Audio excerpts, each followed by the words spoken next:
예, 시청자 여러분 편안한 주말 보내고 계십니까? 한 주간의 뉴스를 쉽게 정리해드리는 토요 랭킹쇼 지금 시작하겠습니다. 저희가 준비한 첫 번째 한 랭킹 바로 만나보시죠.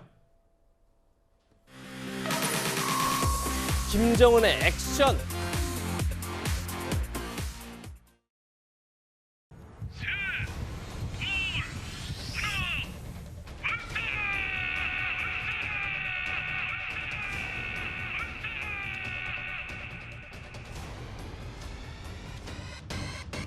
최대 정점 고도 6,248.5km까지 상승하며 덜이 1,090km를 4,052초간 비행하여 미 제국주의와 그 추종 무리들의 군사적 허세를 여지없이 무너뜨리고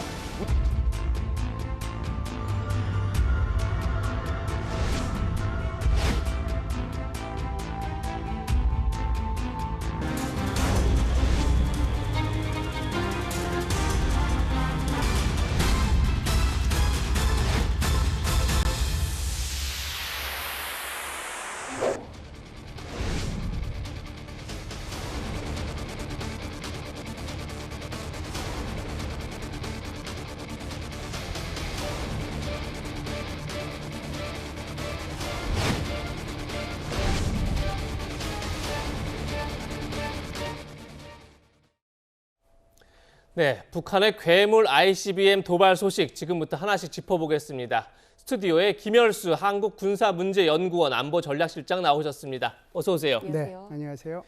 네, 김 실장님, 조금 전에 북한 매체가 어제 공개한 영상 만나봤는데요. 김 위원장이 그제 신형 ICBM 화성 17형 시험 발사를 참관하는 모습이 담겼는데 김 위원장이 경납고에서 선글라스를 쓰고 등장하고 마치 영화의 한 장면처럼 연출을 했어요. 과거에 어떤 그 미사일 발사 이후에 북한이 보였던 영상하고는 사뭇 분위기가 다른데 저걸 어떻게 저희가 이해해야 할까요? 예, 과거에는 저런 일이 없었죠. 그런데 엊그제 이제 미사일 발사하고 나와서 그리고 지금 보여주는 그 영상을 보면 영상도 그렇고 배경음악도 그렇고 헐리우드 액션 영화 보는 것 같잖아요. 그러니까요. 그래서 이 심각한 시기에 제가 이런 말씀드려서 좀 죄송하긴 한데 어떤 사람은 탑건 보는 것 같다고 그러고 탑건이요? 네, 또 어떤 사람은 이렇게 얘기해요. 태양의 후예를 지금 보는 거 아니냐. 예. 그 태양의 후예 보면 거기 저기 주인공이 앞에 나오면서 뒤에 이제 이렇게 같이 쭉 나오는 게 나오잖아요. 예. 조금 이제 우스갯소리로 말씀을 드렸지만 지금 북한이 그 과거와는 전혀 다른 지금 방식으로 가고 있는데요. 옛날에는 열병식도 다 낮에 했잖아요. 그런데 그렇죠. 밤 12시에 이제 열병식 해서 그 극적 효과를 올리는 거거든요. 예. 지금 보여주는 저 장면도 김정은의 극적 이미지를 높여주는데 효과가 있지 않느냐. 그래서 선전전, 그러니까 북한 주민들에 대한 어떤 선전을 하는데 도움을 주고 그리고 김정은의 그 우상화에 기여한다는 판단하에 아마 저렇게 화면을 좀 편집하지 않았는가 이런 생각을 합니다. 그런데 지금 저희가 반응도 봤지만 저희 국내뿐이 아니라 외국에서도 무슨 코미디 영화냐 아니면 무슨 마블 영화를 흉내낸 거 아니냐 뭐 이런 반응이 나오니까 오히려 외국에서는 그런 효과가 없을 텐데 오히려 그럼 저게 내부용 영상이라고 봐야 되는 건가요? 그러니까 지금 저 영상을 내보낸 것 자체를 보고 어느 누가 대한민국 사람들뿐만 아니라 전 세계 사람들이 세상에 저렇게 전 세계의 평화와 안전을 위협하는 저런 괴물 같은 미사일을 쏘면서 저렇게 헐리우드 영화같이 저렇게 편집을 해서 내보내느냐. 예. 저게 그러니까 그 자체가 코미디라고 생각하는 거죠. 그러니까 저 자체를 본다면 대외용이라기보다는 대내용인 그런 가능성이 훨씬 더 높죠. 네, 대내용 선전을 위해서 저렇게까지 준비를 한 걸로 그렇게 보시는군요. 북한이 그제 쏘아 올린 화성 17형, 지난 2017년 발사한 화성 15형에 비해 크기가 커지고 비행 고도와 사거리, 비행 시간 모두 진화했습니다. 그래서 괴물 ICBM이라고도 불리는데요. 화면 보면서 하나씩 살펴보겠습니다. 네, 지금 보시는 것처럼 화성 15형은 최대 고도 4,500km, 비행거리는 960km입니다. 이에 비해 화성 17형은요, 최대 고도 6,200km고요, 비행거리는 1,080km에 달합니다. 북한이 시험 발사 때는 고각으로 쐈지만 정상 각도로 발사할 경우 15,000km를 날아가서 미국 본토 전역 타격이 가능한 겁니다. 이에 미국은 즉각 북한을 제재하고 나섰습니다. 김 실장님, 이번에 북한의 시험 발사의 의미에 대해서 조금 더 짚어보자면 어떻게 보십니까? 제가 볼 때는 이제 화성 17행을 쏜 것은요, 크게 세 가지 목적이 있다라고 봐요. 예. 하나는 대내용이 있을 거고요. 하나는 이제 미국을 향한 메시지가 있을 거고, 하나는 이제 한국을 향한 메시지가 있다라고 저는 봅니다. 그래서 네. 대내용 차원에서 보면 4월 15일이 자기 할아버지 생일 110주년 되는 날이거든요. 그렇기 때문에 이제 축포의 성격이 필요했기 때문에 그런 차원에서 화성 17행을 쏘지 않았는가 보고요. 예. 두 번째는 이제 미국에 대한 메시지라고 볼 수 있는데, 지금 이제 미국은 온통 전 세계가 다 그렇습니다만은 북한보다는 우크라이나에 지금 전 신경이 집중돼 있는 상황이잖아요. 예. 그래서 그 신경을 이제 북한으로 좀 돌릴 그 필요성, 그것을 이제 김정은 스스로가 느꼈을 거고요. 그거보다는 더 중요한 것은 만일에 이제 미국하고의 어떤 협상 과정에 들어가게 되면, 지금 북한은 화성 17행까지 시험 발사에 성공한 거잖아요. 예. 굉장히 주도권을 쥐고 훨씬 더 높은 몸값을 가지고 협상에 임하겠다는 그런 생각을 가지고 있기 때문에 그런 이제 대미 메시지의 의미가 있고요. 네. 세 번째, 한국에 대해서는 지금은 이제 새로운 대통령, 새 정부가 곧 있으면 들어서지 않습니까? 예. 그 전에도 그랬습니다. 그 전에 우리 그 문재인 정부가 들어섰을 때도 5월 10일 날 들어섰을 때 5월 14일 날 화성 12행 발사했거든요. 뭐 이명박 정부, 박근혜 정부 그 전에도 이 소위 말하는 한국의 대통령 교체기 앞뒤로 해가지고 계속 북한이 이런 도발을 해왔는데, 그 이유는 새 정부에 대한 어떤 주도권을 가지고 남북 관계를 끌어나가겠다는 그런 생각이거든요. 이번에 화성 17행을 쏜 것도 이 앞으로 들어서게 될 윤석열 정부에 대한 주도권을 쥐겠다는 그런 의미가 있다고 봐야 되겠죠. 네. 네. 방금 말씀하신 것처럼 대내용 결집, 그리고 대미 협상용 몸값 높이기, 그리고 새로운 정부를 향해서 주도권을 쥐겠다, 이런 의도를 이제 풀이해 주셨는데, 이 북한의 괴물 ICBM 발사로 한국과 미국이 설정한 레드라인을 북한이 넘어섰다, 이런 전망이 지배적입니다. 북한의 행보에 우리 군은 F-35A 스텔스 전투기를 한꺼번에 활주로에 도열하는 이른바 엘리펀트 워크, 일명 코끼리 걸음 훈련을 진행했습니다. 영상으로 만나보시죠.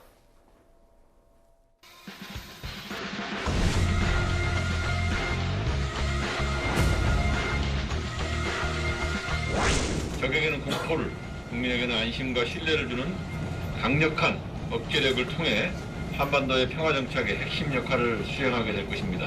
4시 35분부 가디언 알파 출격.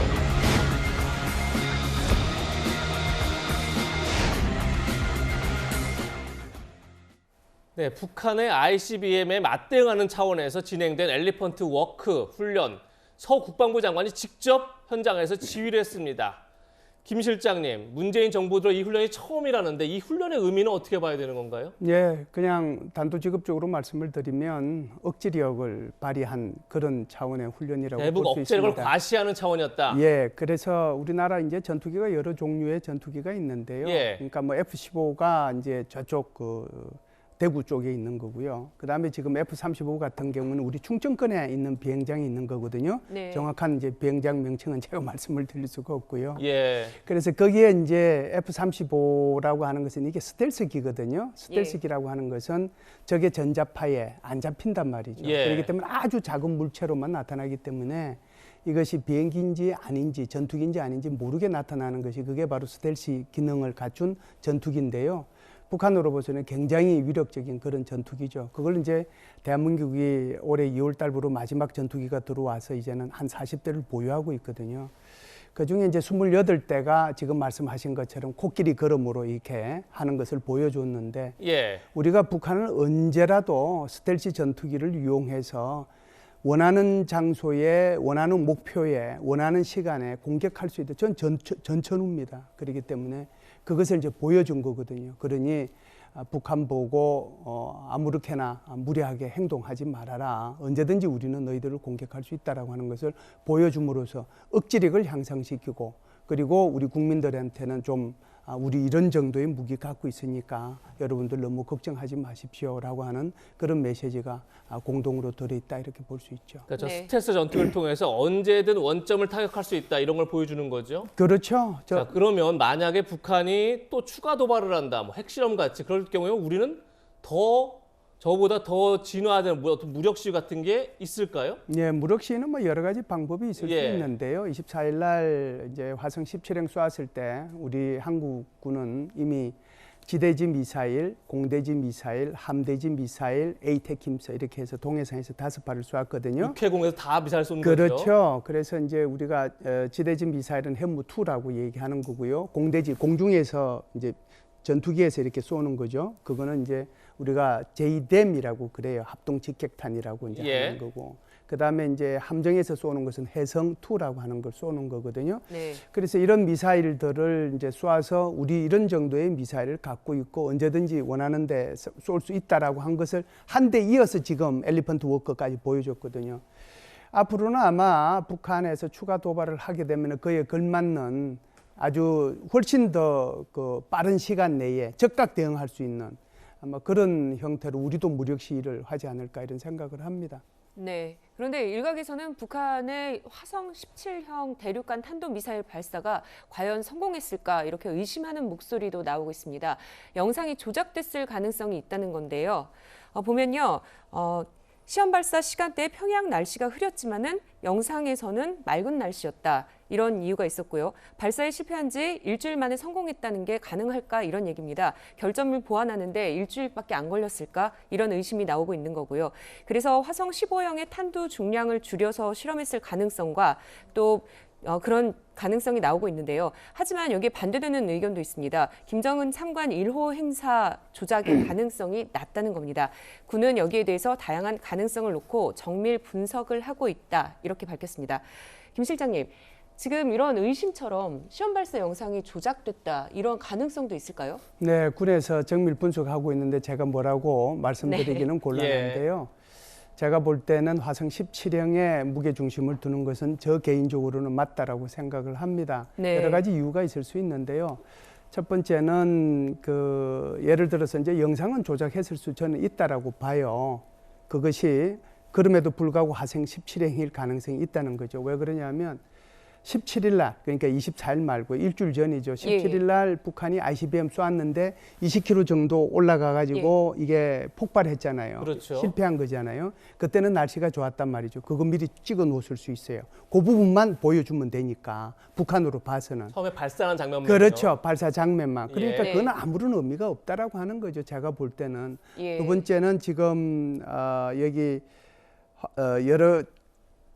일주일 만에 그러니까 예. 실패하고 나서 일주일 만에 다시 쏠 수 있느냐 이걸 네, 이제 질문하셨는데 우리가 2017년도 상황을 보면요 이게 예. 금방 이해가 돼요. 왜 그러냐면 2017년도에 문재인 정부 들어서자마자 5월 14일 날 북한은 정말 중거리 미사일 소위 말하는 그 화성 12형을 5월 14일 쏘았고요. 네. 8월 29일 날 쏘았고요. 9월 15일 날 쏘았거든요. 이게 가능한 것 같이 보여요?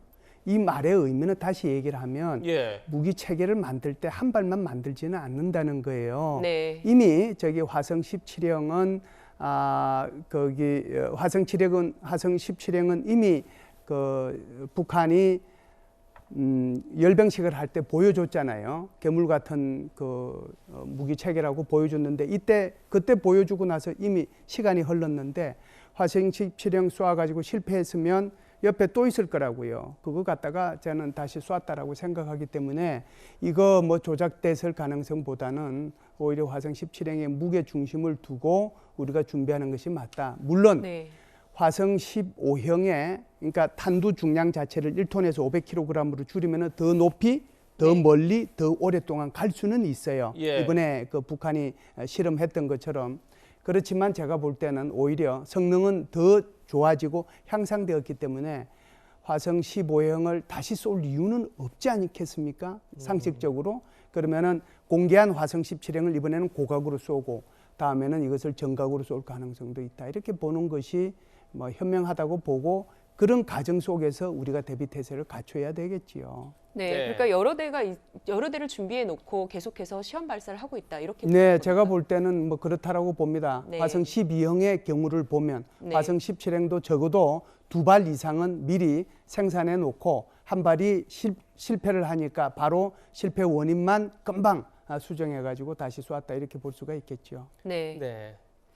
북한의 이번 ICBM 발사로 문재인 정부가 집권 내내 추진해온 한반도 평화 프로세스가 사실상 파산 선고를 받은 거 아니냐 이런 이야기가 나오고 있습니다. 이제 한반도 안보의 키는 윤석열 당선인이 쥐게 됐는데요.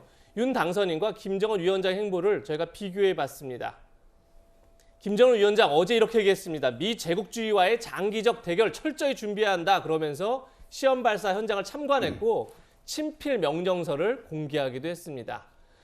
반면에 윤석열 당선인 도발로 얻을 수 있는 것은 아무것도 없다 이런 메시지를 냈죠. 그러면서 인수위원들과 상황을 점검한 가운데 어제 시진핑 중국 국가주석과 통화를 하기도 했습니다. 자, 앞으로 김정은 위원장 추가로 핵 실험을 할 수 있고 또 미사일 조금 전에 김 실장님 말씀하신 것처럼 이번에는 정상적인 고도로 또 미사일을 발사할 수도 있는 거 아니냐 이런 얘기가 나오고 있는데 자, 윤석열 당선인 방금 얘기한 것처럼 도발의 보상은 없다 이렇게 밝히고 있지만 그렇다고 마냥 강대강으로만 또 갈 수도 없을 테고 굉장히 고민이 많을 것 같아요. 어떻게 해야 한다고 보십니까? 제가 볼 때는 이제 그 큰 흐름을 보면 우리나라 정부가 보수 정부에서 진보 정부로, 진보 정부에서 다시 보수 정부로 이렇게 오가며 다른 선진국들처럼 이렇게 정권 교체들이 이루어지고 있지 않습니까?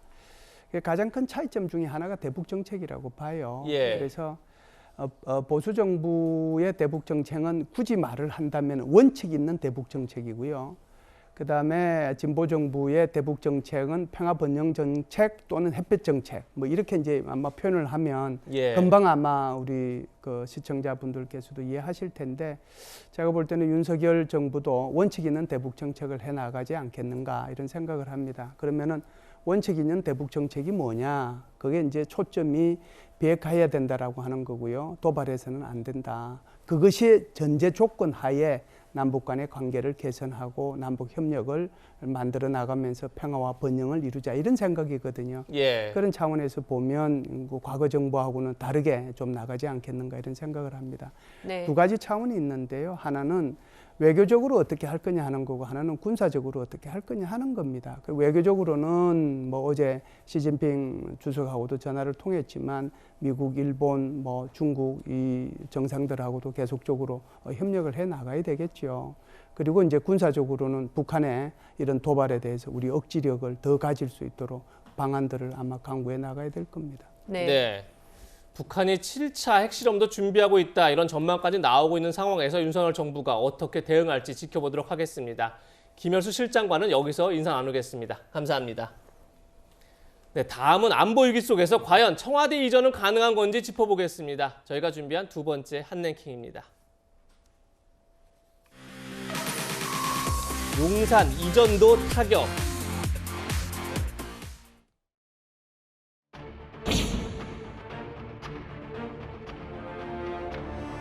유리한 면이 있어 보입니다. 특히 한반도 안보 위기가 고조되고 있어 어느 때보다 안보 역량의 결집이 필요한 정부 교체기에 안보 공백과 혼란을 초래할 수 있다는 우려를 충분히 살펴볼 필요가 있고 임기가 끝나는 마지막 날 밤 12시까지 국가 안보와 군 통수는 현 정부와 현 대통령의 내려놓을 수 없는 책무입니다. 안타깝습니다. 문재인 대통령이 가장 대표적인 정권 인수인계 업무의 필수 사항에 대해서 협조를 거부하신다면 강제할 방법이 없습니다. 윤 당선인은 통이동에서 정부 출범 직후부터 바로 조치할 시급한 민생 문제와 국정 과제를 처리해 나갈 것입니다.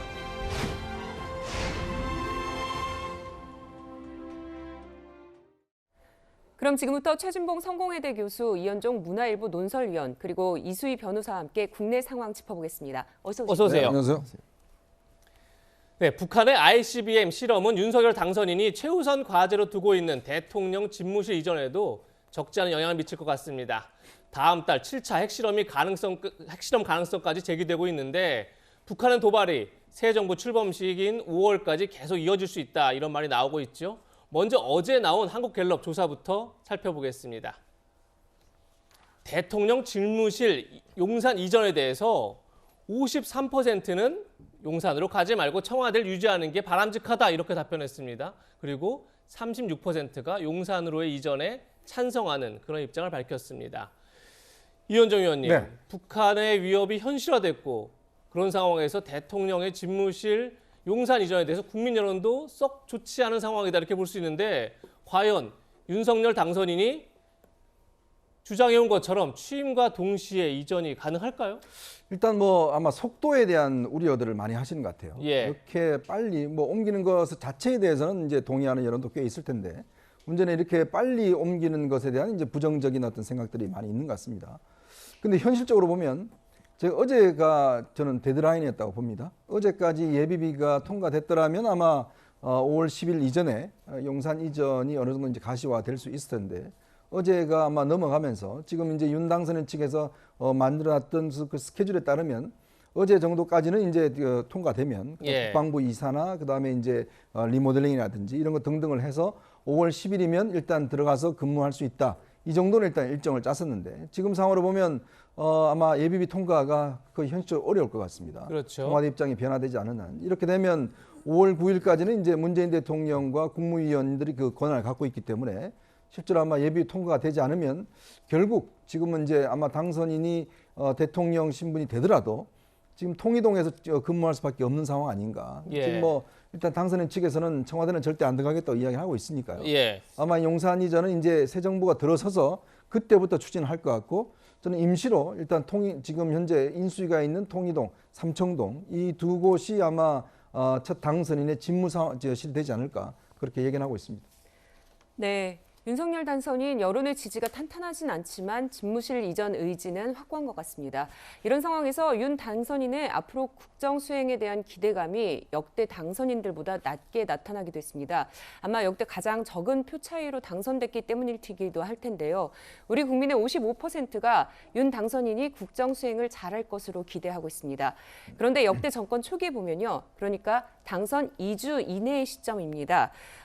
당선인들에 대한 직무 수행에 대한 기대감이요. 이명박 대통령 때에는 84%, 그리고 박근혜 당선인에는 78%, 문재인 당선인 때는 87% 이렇게 나왔습니다. 상대적으로 역대 당선인들에 비해서 한 30%포인트가량 낮은 편입니다. 최진봉 교수님, 네. 기대감이 그렇게 높지 않다 이런 의미일까요? 그 기대감이 높지 않다기보다 실망감이 더 크지 않았나는 생각이 들어요. 그러니까 제가 이 말씀을 드리는 이유는 그러니까 열심히 잘할 거라는 기대감도 있었을 텐데 사실 청와대 집무실 이전 문제가 해서 엄청난 이제 논란이 있었잖아요. 그게 네. 사실은 국민들에게 불안감을 좀 올렸지 않나는 생각이 듭니다. 이현정 의원도 지적했는데 시점의 문제에서 너무 급박하게 추진하는 것이 안보 공백이 일어날 수 있다고 하는 안보 전문가들의 발언이 있음에도 불구하고 하루도 지금의 청와대는 들어갈 수 없다고 하는 그 뭐랄까요? 저는 개인적으로 고집이라고 생각을 하는데 그런 부분들이 너무 강하게 어필이 되니까 초창기에는 좀 민생 문제 그리고 국민과 연관된 문제 이런 문제들이 좀 이슈화돼야 되거든요. 근데 청와대 집무실 이전 문제가 모든 이슈를 빨아들이다 보니까 그것이 부정적 이미지에 영향을 미칠 수밖에 없었어요. 네. 그래서 이거는 윤석열 당선인이 이제 취임하시더라도 본인이 이걸 이제 이겨내야 되는 부분이에요. 저렇게 만약에 취임 이후에도 저런 지지율이 계속 나오게 되면 국정 동력을 얻기가 상당히 어려워지거든요. 그리고 지방선거에도 영향을 미칠 가능성이 높아질 수 있어요. 그래서 제가 볼 때는 지금부터라도 민생에 좀 집중하셔야 돼요. 어차피 용산으로 그 취임 전에 옮기시는 건 좀 어려워졌으니 민생과 그다음에 국민의 어려움 이런 부분들 좀 천착해서 가면 지지율이 더 올라갈 수 있는 가능성이 있다고 봐요. 근데 네. 너무 이제 용산의 그 집무실 이전 문제와 연관된 부분이 부각이 되면 제가 볼 때는 윤석열 당선인 입장에서 상당히 좀 부정적인 여론이 높아질 수 있는 위험성이 있지 않나 하는 생각이 듭니다. 네. 네. 대통령 집무실 이전에 대한 부정적 여론에도 윤석열 당선인의 생각은 흔들리지 않는 것 같습니다. 집무실 이전을 두고 반대 여론이 높다는 기자의 질문에 윤 당선인은 이렇게 말했습니다. 많은 전직 대통령들께서 선거 때 청와대에서 나오시겠다고 했고 또 시도도 많이 하셨으면 새로이 여론조사할 필요가 있습니까? 지금 우리 문재인 대통령께서도 2번이나 말씀을 하셨고 여론조사를 해서 몇 대 몇이라고 하는 건 의미가 없고 국민들께서 이미 정치적인 역사적인 결론을 내리신 거라고 저는 보고 있습니다. 네, 윤석열 당선인은 여론조사는 의미가 없다. 이미 국민들이 정치적, 역사적으로 청와대 이전에 대한 동의가 있다. 이런 의미로 지금 해석이 되는데 이수희 변호사님.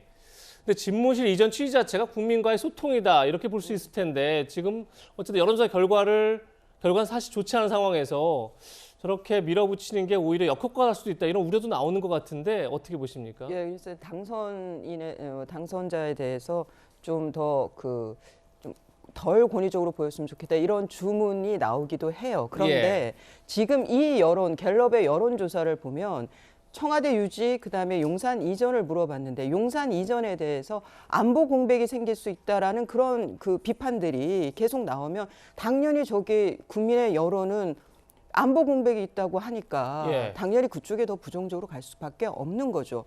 저는 저 질문이 현 청와대의 그 직무를 하는 거와 청와대를 옮기는 거에 대해서는 어떻게 생각하냐 대통령 집무실 이전에 대해서 그랬다면 저는 또 다를 수가 달랐을 것이다. 그러니까 청와대 이전과 청와대 유지 이렇게 했으면 달랐을 것이다. 저는 그런 생각 들고 또 하나는 이제 변화라는 게 개혁과 혁신 이렇게 물었을 때는 아주 절대적으로들 찬성을 하죠. 하지만 그 변화라는 게 저런 것처럼 이제 이전이 되고 이러면 기존의 이해관계들도 얽혀 있기 때문에 저런 것은 이제 그 찬반이 저렇게 좀 극명하게 나뉠 수 있다라는 생각이 듭니다. 근데 무엇보다도 저는 당선인께서 저 브리핑하는 저 날의 한 말 중에 지금이 아니면 현 청와대에서 직무를 시작을 하면 옮기기가 어렵다라고 직관적으로 판단한 그 판단이 저는 좀 동의가 됐습니다. 왜냐하면 이게 옮긴 지금이 안보 공백을 얘기를 할 때 지금 문재인 대통령께서 청와대에서 그 직무를 하면서 그렇게 우려가 되는 어떤 안보의 빈틈 같은 게 있다고 하면은 그거를 메울 수도 있는 거잖아요. 그래서 저는 말씀하신 대로 예비비가 국무회의에 상정이 안 돼서 이제 뭐 더는 논의할 상황이 안 됐습니다만은 문재인 그 청와대에서 왜 그 윤석열 후보가 던진 말에 왜 우리가 뒷감당을 해야 되는 거 아니냐라는 그런 감정적인 대응도 좀 깔려 있었던 게 아닌가 그런 의심도 듭니다.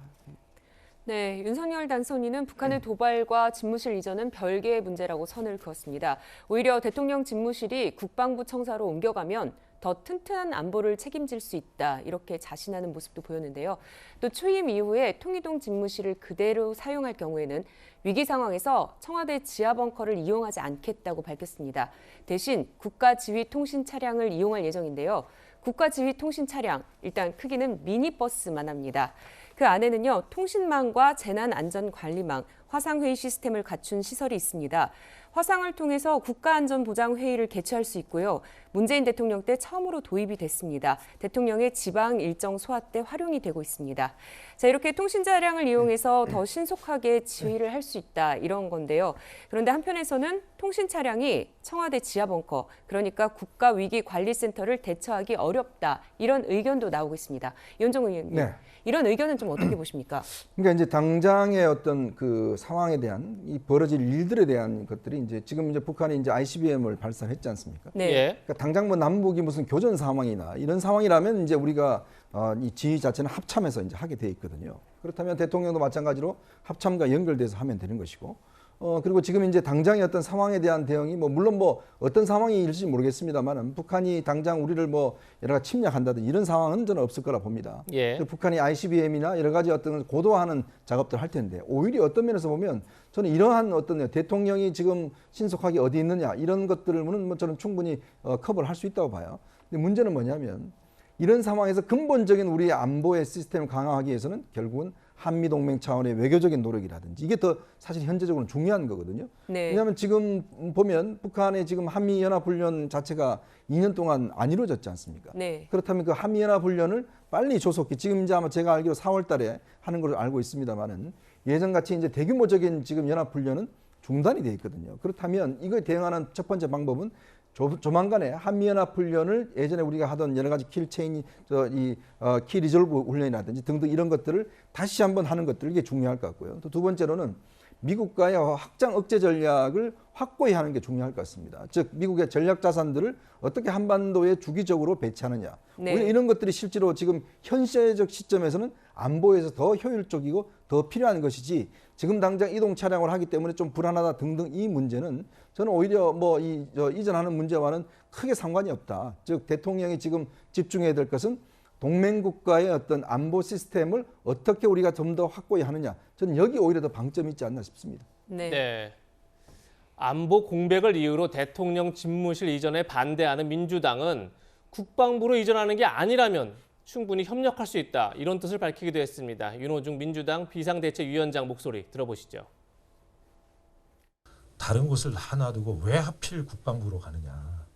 군 통수부인 대통령 집무실, 그리고 군정지휘부인 국방부, 군령지휘부인 합참을 동시에 옮기는 이런 일은 전시에 피난 갈 때 빼놓고는 있을 수 없는 일입니다. 국방부만 아니라면, 안보에 위협을 끼치는 일만 아니라면 어떤 곳으로 청와대를 옮기든 저희 민주당과 문재인 정부는 충분히 협력할 의향이 있습니다. 네, 민주당에선 국방부만 아니라면, 그러니까 용산만 아니면 집무실 이전에 협력하겠다 이런 의사를 밝혔는데 사실 광화문으로는 이미 문재인 대통령도 옮길 수 없다 이렇게 결론을 내렸었죠. 이수희 변호사님, 그러니까 어디로 옮기라는 의미인지 아니면 옮기지 말라는 의미인지 좀 헷갈리기도 하는데 저게 어떤 의미를 일으키십니까? 저걸 그냥 아주 정치적으로만 해석을 하면 어떻게든 당선자를 지금 청와대에서 하루라도 근무를 시키고 싶어 하는 게 아닌가 그런 생각이 들었습니다. 그러니까 지금 저 얘기는 한마디로 어떤 협조도 못하겠다라는 의미로 받아들이집니다. 지금 찾아낸 곳이 지금 용산이기 때문에. 그런데 또 어떻게 저걸 좀 꼬아서 생각을 하면 지금 문재인 대통령께서 2번이나 공약을 청와대 이전을 얘기를 했었는데 광화문만 보다 보니까 지금 용산을 생각을 못했던 거예요. 그래서 문재인 대통령이 못 찾아냈던 장소를 제3의 장소를 찾아낸 것에 대한 또 좀 감정적인 대응도 있는 거 아닌가 또 뭐 그렇게 좀 삐딱하게 보게 되는데요. 뭐 이런 게 아니고 정말 순수한 의미로 안보 문제로 우려를 하는 거라고 한다면 저는 국회 국방위에서 좀 이 그 현장 실사를 하고 그런 그 공개할 수 없는 정보는 하여간 비공개로 하더라도 이것을 국회에서라도 좀 논의를 하면 그러면은 그 국회는 또 국민의 대변인이니까 좀 이런 혼란스러운 정보에 대해서 좀 국민들도 판단할 수 있지 않을까 싶습니다. 어떤 전직 장성들은 괜찮다고 그러고 또 어떤 고위 장성들은 또 아니라고 하니까 저는 국회에서 좀 이런 일은 좀 이게 지금 갈등의 상황이 되니까 해결하는 역할을 좀 했으면 하는 그런 바람도 있습니다. 예, 네. 최지문 교수님, 지금 이수희 변호사께서는 국방부만 아니면 협력하겠다 이 얘기는 결국 협력하지 않겠다는 의미 아니냐 좀 이렇게 해석을 하셨는데 어떻게 동의하십니까? 그건 아니고요. 그러니까 이수희 변호사님이 꼬아서 생각하셔서 그런 거고 그냥 안 꼬고 보면 그건 아니고 기간의 문제, 그러니까 시기의 문제예요. 청와대도 분명히 그렇게 밝혔어요. 국방부로 이전하는 걸 반대하는 게 아니고. 지금 윤호중 비대위원장은 국방부 이전 자체를 그렇게 얘기하는 게 아니고 국방부 아니면 된다는 얘기 앞부분에 뭐라고 그랬냐면 국방부 합창이 동시에 옮기는 거에 대한 불안감 때문에 그러는 거예요. 그러니까 그 위치의 문제가 아니고 국방부 합참이 이제 같이 연쇄적으로 움직여야 되잖아요. 근데 이제 윤석열 당선인께서는 5월 9일까지 이걸 마무리를 하겠다고 하시니까 거기에서 저는 문제가 발생했다고 생각을 해요.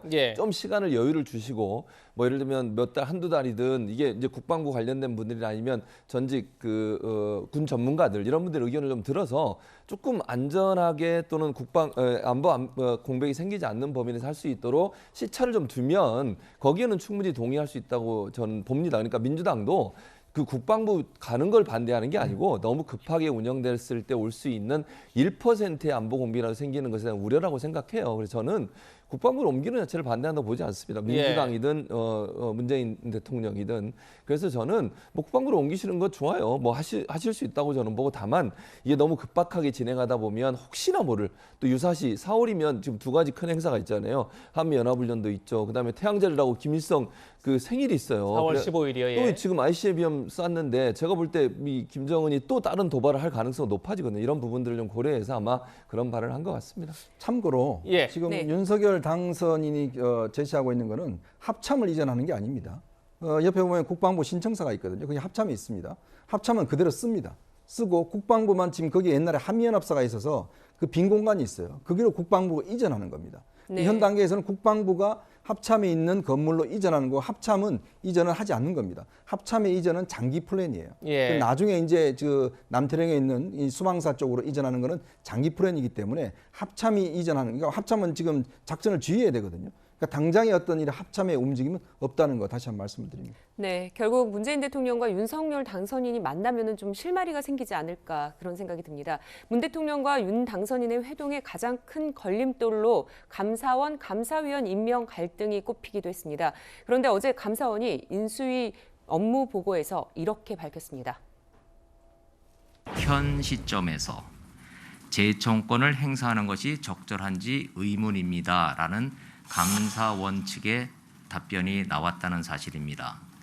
감사위원회 임명 재청이 객관성과 공정성을 훼손해서는 안 되고 정권 이양기 현 시점에서 재청권이 행사되는 것은 바람직하지 않다라는 의견을 감사원 측이 갖고 있다라는 의미입니다. 이 내용은 감사원장에게도 보고된 것으로. 네, 이현정 의원님, 네. 방금 얘기를 들어보면요, 이게 인선 갈등이 일단을 하게 된 것 같습니다. 아닌가요? 네, 그렇죠. 이게 이제 우리나라 헌법 98조 3항에 보면요. 네. 감사위원 같은 경우는 감사원장의 재청이 있어야 됩니다. 기억하시겠지만 김호수 검찰총장이 당시에 최재형 감사원장 시절에 감사위원으로 청와대에서 요청을 했지만 당 최재형 감사원장이 재청을 하지 않았어요. 예. 결국 임명을 못했습니다. 그렇기 때문에 이번 같은 경우도 지금 감사원에서 인수위 업무 보고를 할 때 이 정권 교체의 혼란기에 이렇게 감사위원을 임명하는 것은 정책 중립에 어긋난다. 그래서 아마 이거는 최재 감사원장이 이 뜻이 있는 것 같아요. 이렇게 된다면 아마 청와대가 누굴 요청하더라도 아마 임명되기 어렵다. 이렇게 보면 감사위원에 대한 어떤 이 임명에 대한 갈등 문제는 감사원이 저렇게 입장을 고수하면 저는 힘들지 않겠는가 그렇게 봅니다. 네. 네. 말씀하신 것처럼 감사원이 감사위원 임명 재청의 부정적인 입장을 밝히면서 문재인 대통령, 윤석열 당선인의 회동에도 긍정적인 영향을 미치는 것 아니냐 이런 전망이 나오고 있는데 사실 양쪽은 대화의 문을 닫은 듯한 그런 입장을 밝히기도 했습니다. 과연 어떻게 될지 먼저 목소리 듣고 이야기 이어가겠습니다. 답답해서 한 번 더 말씀드립니다. 두 사람이 만나 인사하고 덕담 나누는데 무슨 협상이 필요합니까? 무슨 회담을 하는 것이 아닙니다. 다른 이들이 말을 듣지 마시고 당선인께서 직접 판단해 주시기 바랍니다. 윤석열 당선인의 판단에 마치 문제가 있고 참모들이 당선인의 판단을 흐리는 것처럼 언급하신 것은 대단히 유감스럽습니다. 아울러 정부 인수인계가 원활하지 않은 상황에서 두 분의 만남을 덕담 나누는 자리 정도로 평가하는 것에 대해서도 쉽게 동의할 수 없습니다. 회동 관련해서는 그러면 뭐 연락을 실무적으로 예. 이철수석과 지금 주고받는 단계? 예, 아니요. 전화나 문자는 아직 없습니다. 아예 오지 않았다. 아직 먼저 없습니다. 하신 적도 없고요. 먼저 한 게 맞나요? 5월 데드라인. 네, 문재인 대통령을 의제 없이 만나자 윤석열 당선인 측은 덕담 나누는 자리가 아니다 이렇게 버티고 있는데 장제원 당선인 비서실장은 내가 먼저 연락하는 게 맞느냐 이렇게 또 버티고 있습니다.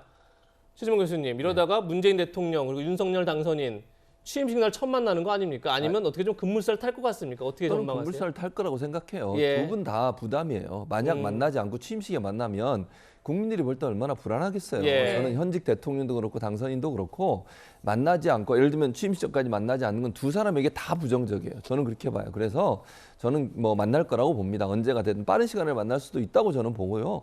저는 개인적으로 늘 제가 말씀드리지만 의제에 상관없이 그냥 만나야 돼요. 저는 그게 제일 중요하다고 생각하거든요. 아니 인수인계라는 게 지금까지 해온 거 인수해주고 그 인계 받는 거 아닙니까? 그 과정에서 뭐 논란이 좀 있을 수 있고 뭐 이견이 있을 수 있지만 그건 만나서 얘기하다가 풀 수 있는 거잖아요.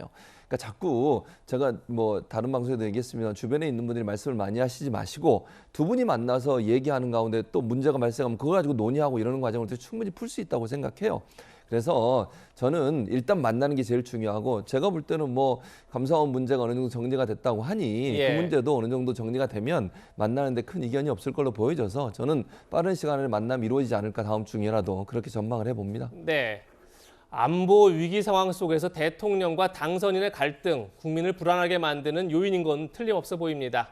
다음 주엔 양쪽이 대화의 물꼬를 틀지 지켜보겠습니다. 그럼 이번에는 5년 만에 돌아온 박근혜 전 대통령 소식 이어가겠습니다. 저희가 준비한 세 번째 한랭킹입니다.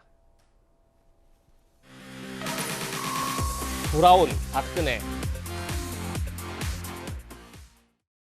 법 절차에 따라 대통령 측에서 물러나겠습니다.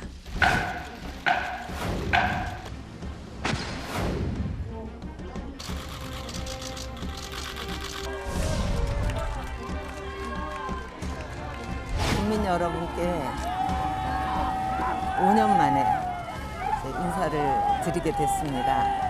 또 많이 염려를 해주셔서 건강이 많이 회복이 됐고요. 제가 대통령으로 있으면서 이루지 못한 많은 꿈들이 있습니다. 대한민국의 발전에 기여할 수 있도록 저의 작은 힘이나마 보태려고 합니다.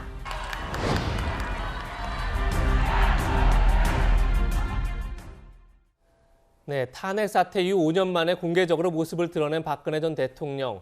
대구 달성군 사저 앞에서 연설을 시작한 지 1분여 만에 유리병이 날아오는 돌발 상황이 발생하기도 했습니다. 이를 막기 위한 경호원들의 민첩한 움직임이 온라인 커뮤니티를 중심으로 화제가 되기도 했는데요. 그 화면 보고 이야기 이어가겠습니다.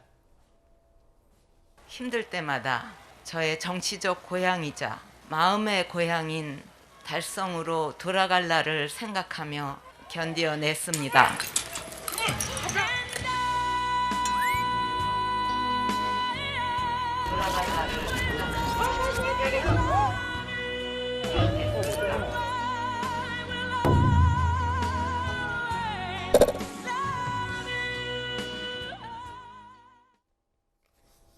네, 한 여성 경호원이 팔을 번쩍 들면서 위험한 상황을 알리고 유리병이 떨어지는 것을 확인한 뒤에 온몸으로 박근혜 전 대통령을 보호하는 그런 장면이 연출됐는데요.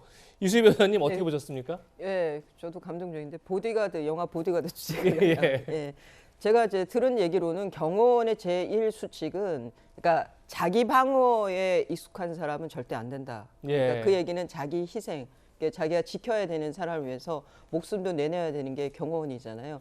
그런 모습을 보여줬고, 그러니까 자기 역할에 충실한 모습을 보여줘서 저것이 SNS에서 굉장히 큰 칭찬과 호응을 얻은 것 같습니다. 근데 좀 얘기가 좀 확장이 되면 여자 경찰에 대해서 굉장히 조롱하는 그런 의견들이 있었는데 예. 저 보디가드가 경호원이 여자분이에요. 그러니까 그렇죠. 그거는 어떤 여성 남성의 문제가 아니라 결국은 개인의 문제가 아닌가 그런 예. 생각도 들었고 좀 저런 사태가 벌어진 거는 유감이지만 또 여자 경호원이라서 저는 더 좋더라고요. 예. 알겠습니다.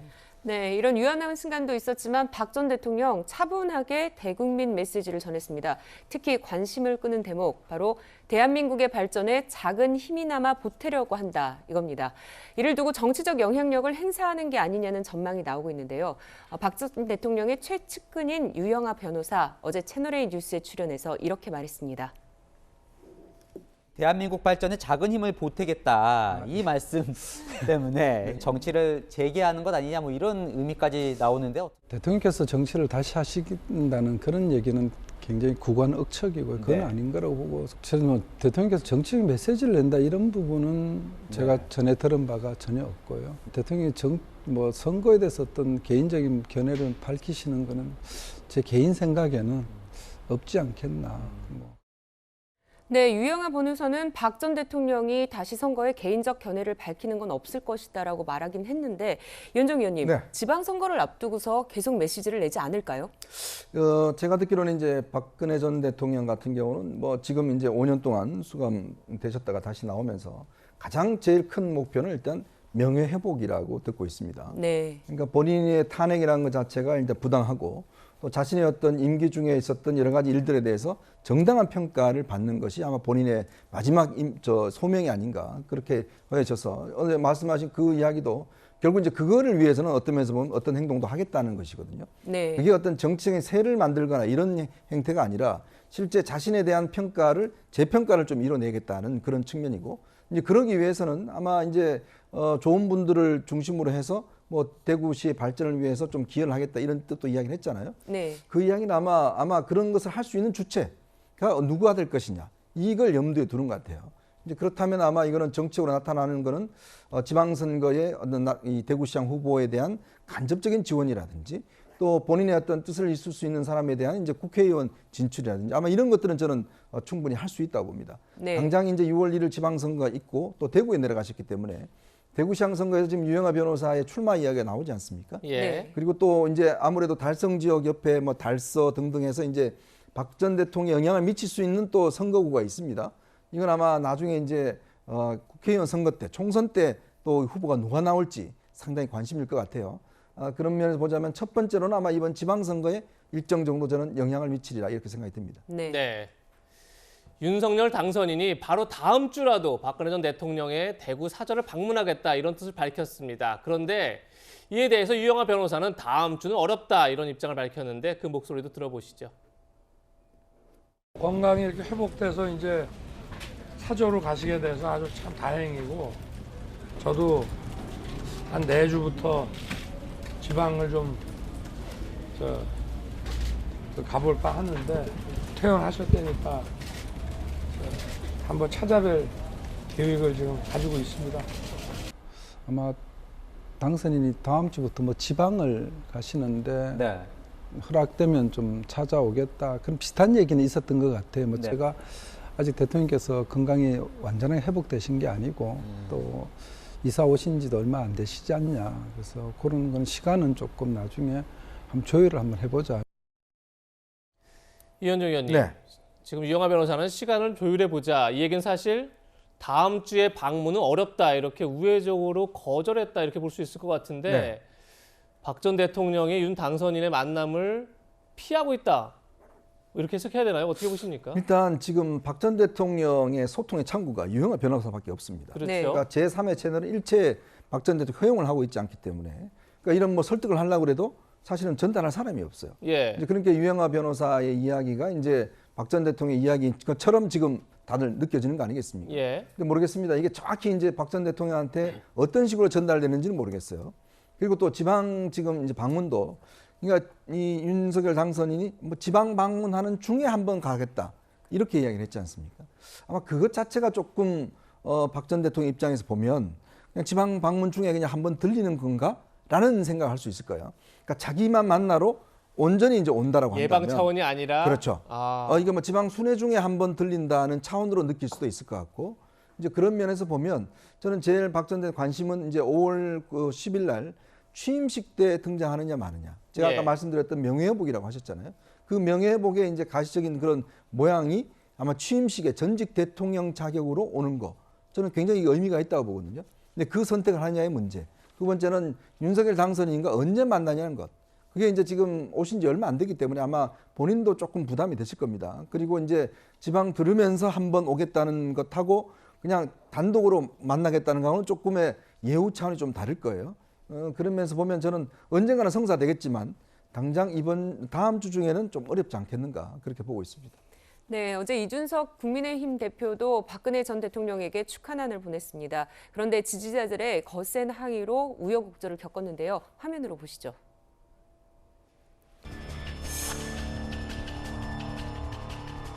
부장님, 들으시라니까요? 이수실장입니다. 여기 앞에 왔거든요. 왜 이준석이가 뭐예요? 판에 찍힌다네. 한 번만 부탁드릴게요. 이준석이 무릎 꿇어요 와서. 법원회장이 먼저 해야 될 거 아니야?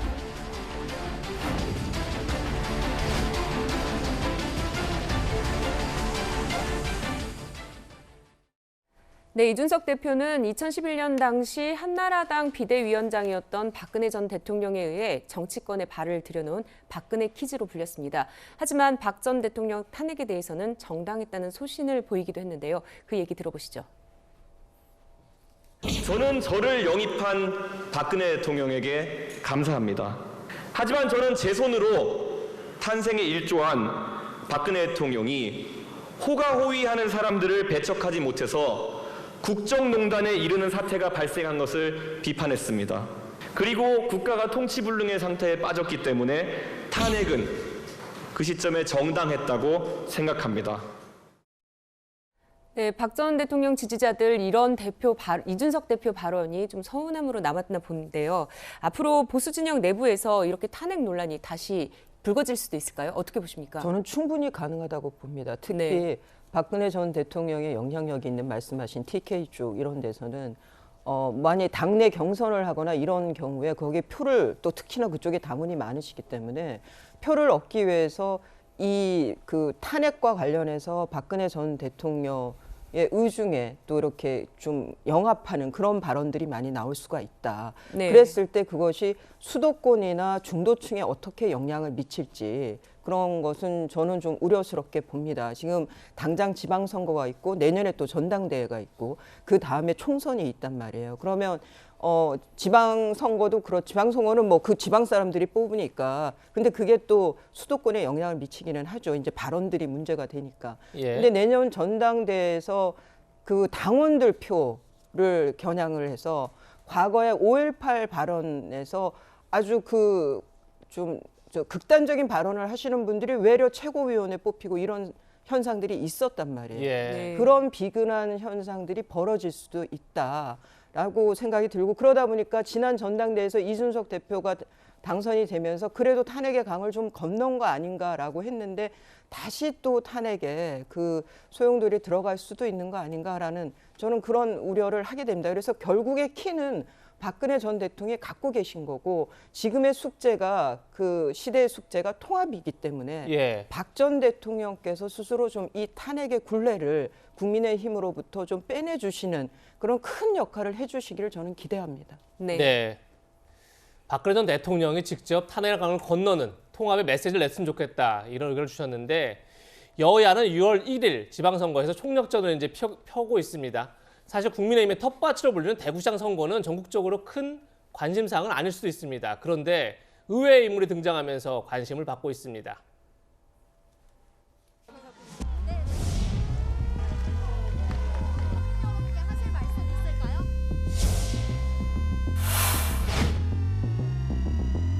대구로 내려가서 정치를 할 수도 있겠다 생각을 안 한 건 아닙니다. 안 한 건 아닌데 어떤 목적이나 의도를 가지고 한 건 전혀 아니고요. 제가 대통령의 무슨 후광을 입거나 힘을 빌려서 정치를 한다고 생각해 본 적 한 번도 없었고 근데 제가 출마한다면 반대는 안 하시겠죠. 근데 뭐 그 결정은 제가 합니다.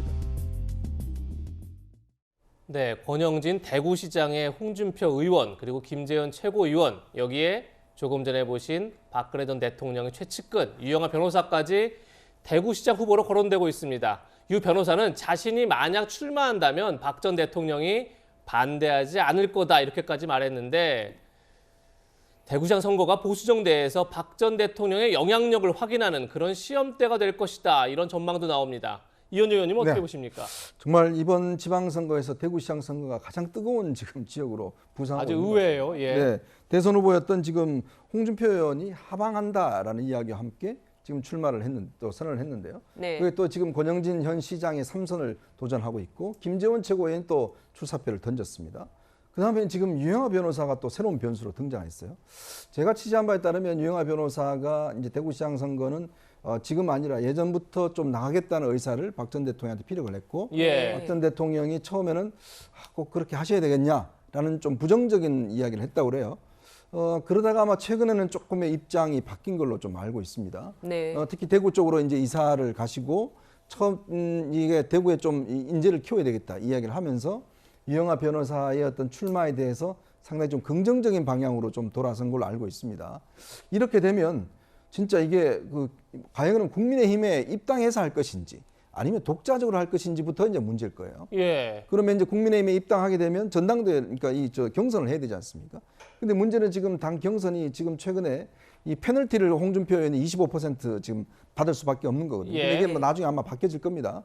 근데 어쨌거나 그런 상황도 되고 만약 유영하 변호사가 참여하게 된다라면 여러 가지 또 이제 있고 사실은 이제 친박근혜 즉 친박 세력 같은 경우는 또 대구 지역 같은 경우는 이제 우리공화당 쪽이 있거든요. 조원진 의원이 대표를 하고 있는 또 이쪽에 또 세력이 있어요. 그렇기 때문에 유영하 변호사가 과연 나갈 것인지 아니면 아마 최종 결정은 제가 볼 때는 아마 박근혜 전 대통령 할 것 같습니다. 근데 독자적으로 나갈 것인지 아니면 국민의힘으로 나갈 것인지 거기에 따라서 상황이 달라질 것 같고 그렇게 되면 아마 표가 또 갈라질 것이고 또 대구의 민심도 박근혜 전 대통령한테 절대적으로 또 이렇게 기울어진 것은 잘 아니라고 알고 있습니다. 그렇게 되면 이게 대구 민심이 국민의힘과 박 전 대통령 세력 이게 또 갈라질 수가 있어요. 이러면 아까 이수희 변호사 이야기했듯이 다시 또 탄핵 문제가 어쩌면 대구를 중심으로 해서 좀 여론이 갈라지는 그런 양상도 생길 수가 있는 거거든요. 예. 그러나 아마 박 전 대통령이 이제 대구에 오셨으니까 좀 상황을 보시고 전체 상황을 보고 아마 좀 판단을 내리지 않겠는가. 그래서 아마 앞으로 한 2, 3주 정도가 저는 굉장히 중요한 어떤 대구의 이 지방선거의 갈림길이라고 저는 생각하고 있습니다. 네. 박근혜 전 대통령과 윤석열 당선인의 만남은 과연 언제 이루어질지, 그리고 대구시장 후보 공천에 박근혜 전 대통령의 영향력은 얼마나 미칠지 앞으로 상당히 관심을 모을 것 같습니다. 이 소식은 여기서 정리하고요. 오늘의 마지막 한 랭킹 지금 만나보시죠. 문 정부 수사 신호탄. 어제 전격적으로 산업통상자원부를 압수수색했습니다. 이른바 산업부 블랙리스트 의혹 고발 사건과 관련해 수사에 나선 건데요. 국민의힘이 고발장을 낸 지 3년 2개월 만입니다. 이를 두고 문재인 정부를 향한 수사가 본격화됐다, 이런 전망이 나옵니다. 먼저 국민의힘의 고발 당시 모습부터 확인해 보겠습니다. 당시 산업통상자원부 담당 국장이 발전사 사장들을 개별적으로 광화문에 있는 모 호텔로 불러내서 사표 제출을 종용하였습니다. 정권 초기이고 사표를 제출하라고 하는데 안 낼 방법이 없더라라고 지금 증언을 하고 있습니다. 산업통상자원부도 환경부와 마찬가지로 블랙리스트가 작성이 되었고 그 블랙리스트대로 사표를 제출받았습니다. 네, 산업부 블랙리스트 의혹은 이겁니다. 문재인 정부 출범 직후인 2017년 9월에 산업부 국장이 한국전력 발전자회사 등 공공기관 8곳의 사장들에게 사표 제출을 요구했고, 이후 한전 발전자회사 사장 4명이 일괄 사표를 제출합니다. 그러자 2019년 1월 달에 자유한국당에서 고발을 했는데 2019년 4월에 검찰이 전직 사장들을 참고인 조사합니다. 그러나 수사가 지지부진하다가 대선이 끝난 어제 검찰이 산업부 관련 부서를 압수수색했습니다.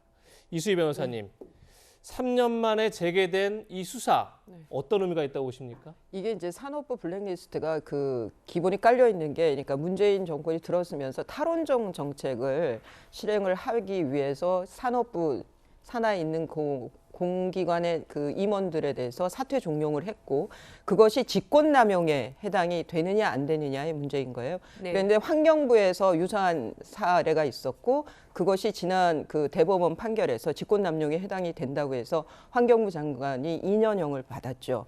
예, 그 대법원 판결 이후에 3년 만에 지금 검찰에서 압수수색을 나간 건데, 저는 이것이 민주당에서는 정치보복이라고 하겠지만 이미 고발이 들어간 게 2019년이었어요.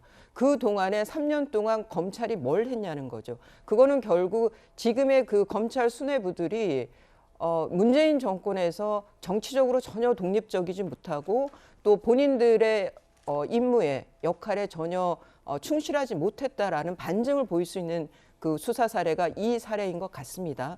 근데 아마 뭐 민주당에서 여기에 대해서 분명히 논평이 나오겠지만 거기에 대해서 저는 정치보복이다라는 취지로, 아니면 검찰 출신의 대통령 당선자가 나와서 알아서 지금 행동해 주는 거다라는 취지로 논평이 나올 것 같은데, 지난 3년 동안 묵혀져 있던 사건이라는 게 더 중요한 것 같습니다.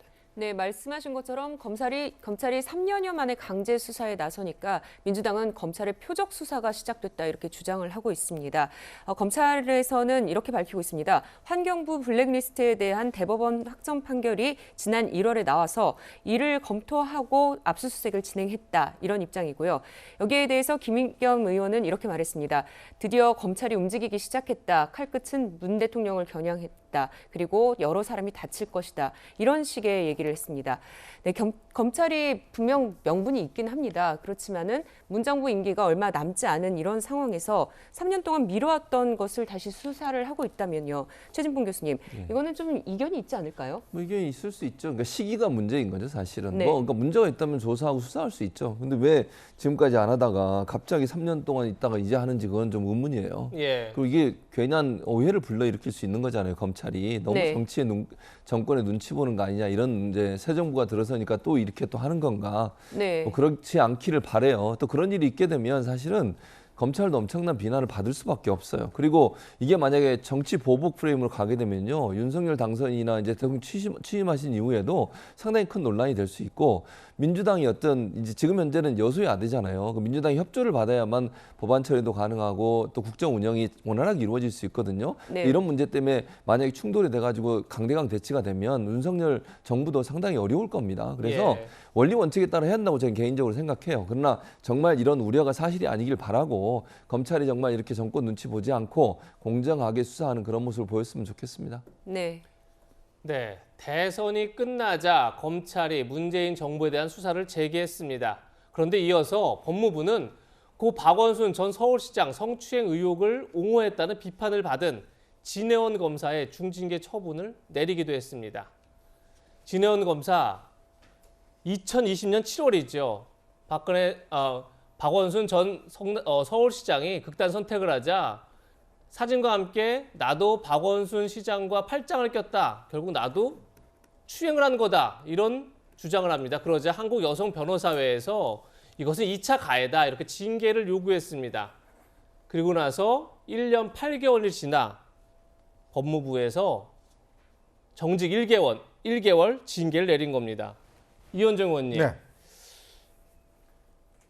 2차 가해 논란이 있은 지 1년 8개월 만에 징계 결론이 내려졌습니다.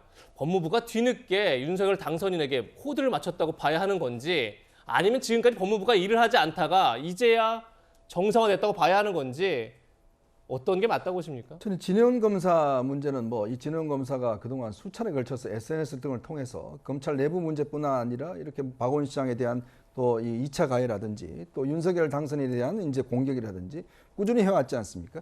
그래서 현직 검사가 과연 이게 맞느냐는 이런 논란이 있었어요. 특히 네. 이 2차 가해 같은 경우는 누가 봐도 이거는 명백하게 2차 가해로 볼 수 있는 사안인데 이거를 지금 1년 8개월이나 끌었다는데 저는 도저히 이해를 못하겠습니다. 보니까 대검에서 어떤 징계 절차도 오래 걸렸지만 또 법무부에 올라가서도 또 오랫동안 걸렸어요. 그래서 결국 이제 이 대선이 끝난 다음에 결론 내린 거 아니겠습니까? 이거야말로 눈치를 본 것이죠. 왜냐하면 그동안 진혜원 검사 같은 경우는 또 그 이후에도 수차례 걸쳐서 이런 논란이 있을 수 있는 여러 가지 SNS 글들을 많이 올린 바가 있습니다. 예. 왜 이렇게 오래 끌었는가? 결국은 이게 어떤 면에서 보면 단순한 문제인데 이런 문제에 대해서 내부 징계도 이렇게 오랫동안 하게 되면 국민들이 검찰에 대한 신뢰가 과연 있겠습니까? 그런 부분에서 굉장히 아쉬운 것이고, 저는 좀 이제 그 검찰이라는 게 보면 조금 전 수사도 마찬가지지만 검사는 항상 그런 말이 있어요. 검찰은 바람 불기 전에 이미 눕는다는 말이 있습니다. 네. 이미 그러니까 그 정권이 바뀔 것 같으니까 이미 스스로 알아서 눕는다는 이야기가 있어요. 그래서 항상 정치 검찰의 이야기를 많이 들어왔거든요. 마찬가지입니다. 아니 다른 사건이 대법원 판례 보고 수사하겠다는 게 말이 됩니까? 본인들이 독자적으로 해야죠. 근데 그 환경부 장관 문제를 대법원 판례 보고 끝나니까 이제 3년 뒤에 그럼 증거가 남아 있겠습니까? 마찬가지 진혜원 검사 문제도 마찬가지입니다. 저는 검찰이 또다시 이게 정치 바람을 타는 게 아닌가라는 굉장히 깊은 우려를 하고 있습니다. 네, 이런 상황에서 민주당은 검찰의 수사권을 완전히 박탈하는 이른바 검수완박 속도전에 돌입했습니다. 윤 당선인이 취임하기 전인 5월 9일까지 검수완박을 실행하겠다는 건데요. 민주당 내 목소리 들어보겠습니다. 국민 위에 군림하던 검찰 시대도 종식돼야 할 것입니다. 저희 민주당은 새 정부 출범 이전까지 검찰 개혁을 완수하는 데 총력을 기울이겠습니다. 수사권 분리 등 검찰 개혁, 가짜뉴스 방기 등 언론 개혁은 반드시 결과를 만들어내겠습니다. 강한 야당 반드시 만들어서 국민의 기대에 부응하겠습니다. 네, 당원 게시판에는 빨리 해야 된다, 개혁을 서둘러야 된다, 이런 강성 지지자들의 글이 잇따라 올라오고 있습니다. 최준봉 교수님, 네. 문재인 대통령 임기 내에 단독 처리될 가능성도 있을까요? 그럴 가능성이 있을 수도 있지만 아닐 수도 있다고 저는 생각해요. 여러 가지 고민을 해야 되겠죠. 예. 예를 들면 말이 검수완박이라고 그러니까 저 말을 별로 저는 동의하지 않는데, 그러니까 검찰의 기소권하고 수사권을 경찰과 검찰을 완전히 분리하자 이런 뜻이거든요. 네. 근데 저것도 단독 처리하는 건 상당히 부담이 될 수밖에 없어요. 새 정부 출범하기 전에. 그래서 저는 민주당 내에서 논의가 있을 거라고 생각해요. 물론 강성 지지자들 입장에서는 그걸 요구하고 있고 강하게 어필하고 있지만 여러 가지 정치적 고려를 해야 되는 거 아니겠어요? 지방선거 앞두고 있는 상황이고 이런 상황이라고 하면 속도 조절이 있을 가능성이 저는 있다고 봐요. 그러니까 지금 단정적으로 윤석열 정부 출범하기 전에 이걸 할 거다 이렇게 저는 단정적으로 생각하지 않고 네. 민주당 내에서 논의가 있을 것이고요. 어떤 것이 바람직한 방법인지 당내 의견이 모아질 거로 생각을 합니다. 네. 이게 지금 검찰 네. 수사권 이게 지금 민주당 그러니까 그 국회를 떠나서 그 경찰 수사 실무 쪽에서 보면 이거는 혼란과 불만 그 자체예요. 예. 이게 경찰이 수사권을 완전히 갖게 되는 것에 대해서 경찰 수뇌부들은 환영하는 일이지만 수사 실무를 하고 있는 경찰들은 지금 업무가 과다해요. 그래서 뭐 고소 사건, 간단한 사기 사건의 경우에도 이것이 처리되는데 기존에 비해서 너무나 시간이 많이 걸리고 있어요. 아무리 코로나가 있다고 하더라도 그리고 그 안에서 이 경찰 수사 실무를 하는 경찰들의 업무 배치나 이런 것에 있어서 상당한 불만이 있습니다. 저는 예. 이거는 좀 수사 실무를 맡고 있는 경찰에게도 좀 물어봤으면 좋겠다 의견을. 그리고 그 피해는 고스란히 국민들이 받고 있다. 그거는 좀 이 현실을 아셨으면 좋겠습니다. 탁상공론을 하지 말고. 네. 민주당에서는 검찰의 수사권을 가져와서 경찰한테 준다 이런 것도 있지만 또 중대수사청을 만들어서 별도의 기구를 통해서 수사권 행사하겠다 뭐 이런 의견도 있으니까 어떻게 입법화될지는 좀 지켜봐야 될 것 같습니다. 어쨌든 민주당 내에서 검수완박 밀어붙이자 이런 의견이 있는 가운데 당내에서도 다른 의견이 나오고 있습니다. 무리하게 입법을 밀어붙일 경우에 자칫 역풍을 맞을 수 있다 이런 우려입니다. 검수완박이 맞느냐 그러냐를 떠나가지고요. 단독 강행을 해야 되는데 지방선거 앞두고 단독 강행을 했다가 민심이 어떻게 반응할 건지 그러면 지방선거는 어떻게 치르자고 하는 건지. 네, 6월 지방선거 전에 의석수를 앞세워 새로운 정부가 배치되는 그런 정책을 추진하면 오히려 대선 민심의 배반이다 이런 논란 속에 지방선거가 악화될 수 있다 이런 우려를 하는 것 같습니다. 이현정 의원님 어떻게 보십니까? 저는 이거는 뭐 굉장히 역풍이 불 거라 봅니다. 왜냐하면 검수완박이라는 것이 과연 국민들이 동의를 하실까요? 지금 이번에 그 대선을 거치면서 검찰의 어떤 그런 수사권 자체가 검경 수사권 분립되면서 이게 실질적으로 뭐 현장에서 보면요. 지금 일반 시민들이 수사 처리 속도가 너무나 늦어서 굉장히 불만들이 많습니다. 왜냐하면 지금 경찰이 수사 능력이 아직 안 되는 상황에서 검찰도 지금 대충 그 수사권 자체를 이양해버리고 수사가 안 돼요. 자, 그런 문제도 있는 반면에 또 한편으로는 보면 국민들 생각에서는 검찰이 왜 이렇게 실력이 떨어졌나 이런 부분에 대한 지적들이 있습니다. 예. 그런 상황에서 지금 이걸 계속 검찰 수사 그다음에 개혁 자체가 옳다고 생각하게 계속 밀어붙이겠다? 저는 이거는 민심에 저는 역행하는 거로 봐요.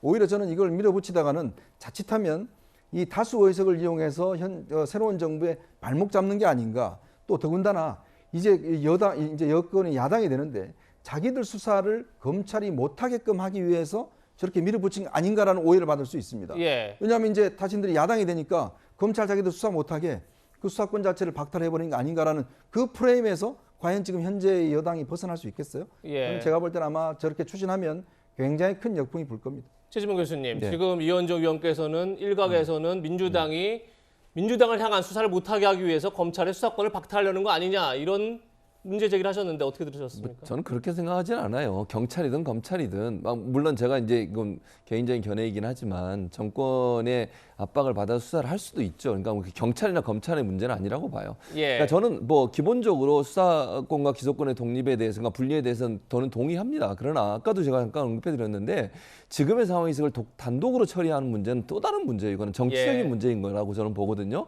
그러니까 이거를 예를 들어서 지금 상황에서 단독으로 처리했을 때 어떤 문제가 올 거냐 하는 부분을 깊이 고민해 봐야 돼요. 강성 지지층 입장에서 당연히 그렇게 주장을 하시죠. 그러나 정치를 하는 정당 입장에서는 이걸 그렇게 처리했을 때 과연 도움이 될 거냐 하는 부분, 또 이제 뭐 여당이 될 국민의힘의 반대, 이 문제와 연관이 돼서 이거 이슈화 돼 버리면 과연 이게 지방선거에 영향을 미치는 요소는 없을까, 이런 부분을 깊이 고민해야 되기 때문에 이건 단순히 그냥 뭐 이렇게 기분 내키는 대로 할 수 있는 문제가 아니라 정치적 고려를 해야 되는 사안이라고 생각합니다.